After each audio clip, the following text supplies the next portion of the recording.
You think your son is safe from me? I will find him. I will find him! Hey guys, welcome back to Me Watch the Movie. I'm Mike, he's Jay, and I said, God damn!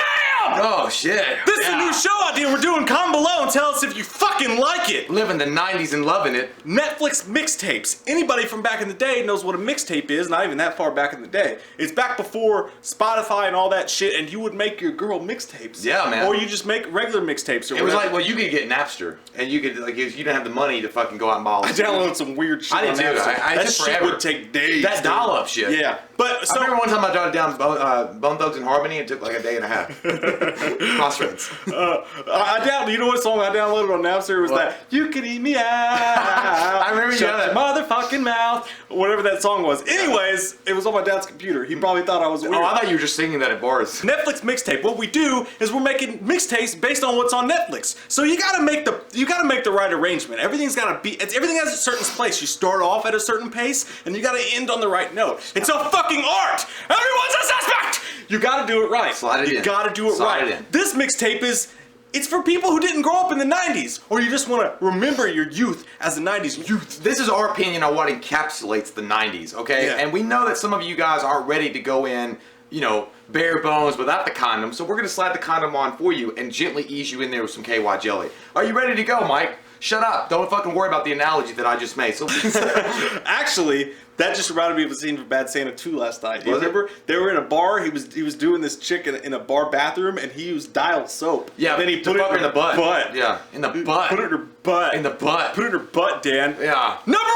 one, the first movie. You got to start it off slow, so we're starting off with the youth, the youngest, Milk Money. A lot of people don't know about this movie. It's underrated. You got to go into the deep, deep crawls of Netflix. It's got one of my favorite actors in it of all time, Ed Harris. I mean, Ed Harris is an amazing actor. He's great as fuck. Like, you know, anything he does is great. You know, if Ed Harris had been younger, I would have had him for Captain America. I thought you were gonna say I had fucked him. I would have. But no, I mean, if he, you know, he's got the blue eyes. He looked like Captain America to me. I don't know why. But anyway. Yeah, this movie is basically about a girl. It was a coming of age tale, and it was set in a time that, you know, people like these kids, these three kids. I mean, it was kind of like how we were when we were kids, like as guys anyway. Horny like, as fuck. You just, you know, one time I got so much fucking pussy, I had to put my dick in a freezer.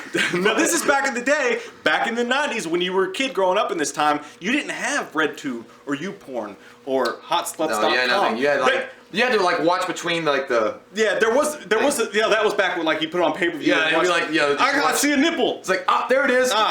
But what you had to do back then was you had to find like your dad's Playboys. There's some stuff about that, finding your dad's Playboys. If you really want to go back and look what it was like to jerk off as a youth before the internet, you'll find Milk Money. Now, it's not that dirty. It's actually kind of a family tale, but these four kids, they just want to see some boobies, man. Yeah. So they go into the city and they find a hooker, and then they bring her back home because some crazy wild shit happens, and then their dad falls in love with the hookers, and it's a lovely story because the kid needs a mom, because every kid needs a mom. I would have fallen in love with that girl, too. She was hot. Is it Melanie Griffith? Was that the girl, Melanie Griffith? I don't remember, actually. Whatever. She was hot, so she was definitely a high-class hooker. Good for you, kids. You found a great hooker that probably does not have hepatitis C. That's where you want to start. You want to start with some Milk Money. But then we're going to go up. Start clean. A little bit older, a little bit wiser, a little bit deeper. Time out.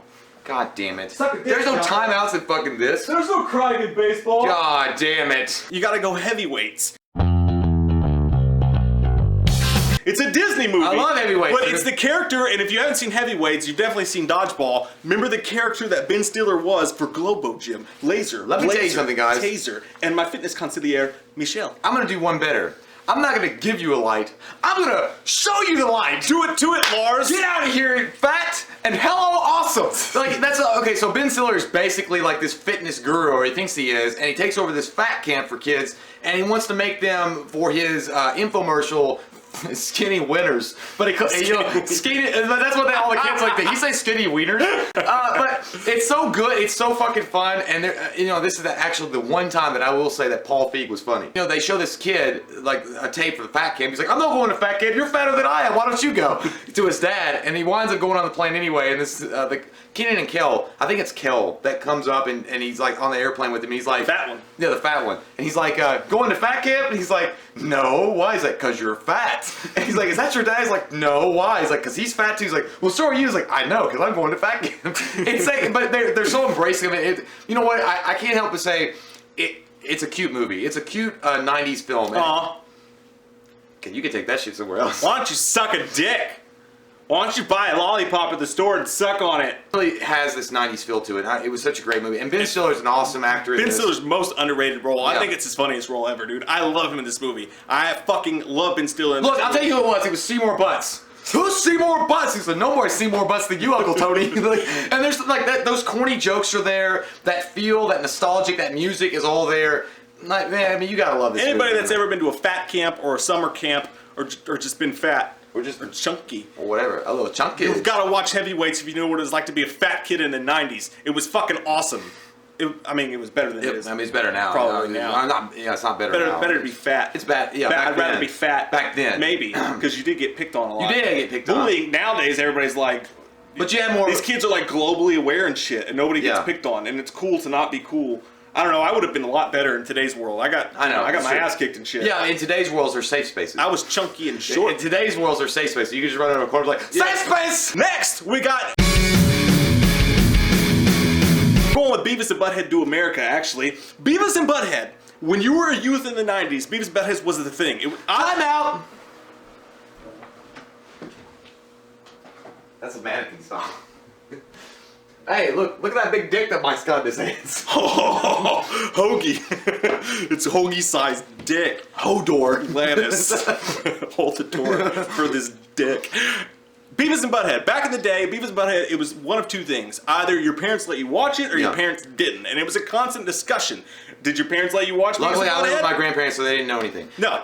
Here's the thing. My mom, didn't want me to watch it, but I could easily get around her. Yeah. My dad wouldn't let me watch it, but it's not because he cared about me being fucking spoiled as a youth. It was because he wanted to watch whatever the fuck Law and Order or whatever was on that he wanted to watch. But Beavis and Butthead Do America was one of those movies, Beavis and Butthead itself, the actual idea was, it was the OG of South Park. And it was Ren and Stimpy. Ren and Stimpy and Beavis and Butthead were like the two dirty cartoons that were out in that time. And when Beavis and Butthead Do America came out, there was a lot of people that were up in arms about that. They're like, seriously, why are you guys glorifying these pieces of shit? There's these great lines like, you'll say it in the summers like, the sun sucks. But it will always piss you off as a kid because you just wanted Beavis and Butthead. But what That's why MTV was actually good. They actually showed music videos. They did the Mystery Science Theater 3000 thing. Is they would play a music video and then they would make fun of it, like, this sucks. And then they would change the channel like halfway through the video. So you got fucked on both angles. If you liked the song, you only saw half of it. No, if you wanted Beavis and Butthead, it got interrupted by fucking music videos all the time. Yeah, but when they did Metallica Enter Sandman, they were always like,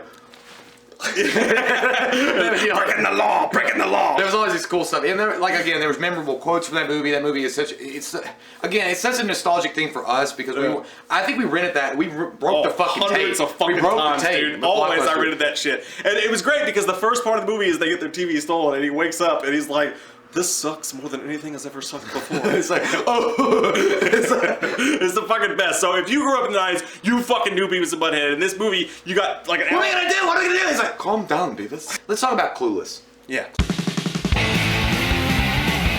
You made out with your sister, bro! Paul Rudd. Yeah, I mean, it was the first time Paul Rudd was introduced to America. Oh, Alicia Silverstone. Oh my god.